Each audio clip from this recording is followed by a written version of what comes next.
ইখতিয়ার কি আল্লাহ আমাকে দিয়েছে? না।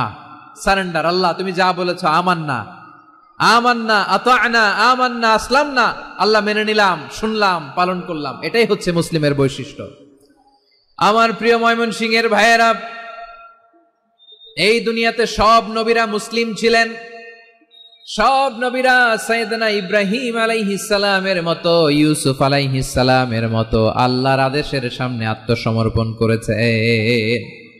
আল্লাহর সামনে নিজেকে সঁপে দিলেই সম্মান, আল্লাহর সামনে আত্মসমর্পণ করলেই ইজ্জত। ইসলামকে রেখে দিয়ে অন্য কোথাও ইজ্জত খুঁজলে আমাদেরকে বেইজ্জতি করে ছাড়বেন কে? এজন্য ওমর ফারুক রাদিয়াল্লাহু তাআলা আনহু বলতেন, নাহনু কওমুন আ'আজ্জানাল্লাহু বিল ইসলাম ফাইন বিতাগাইনাল ইজ্জাতা বিগাইরিহি আদাল্লানাল্লাহ।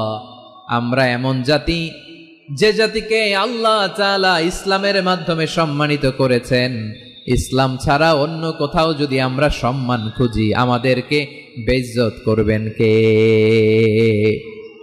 আমাদের সম্মান ইসলামে।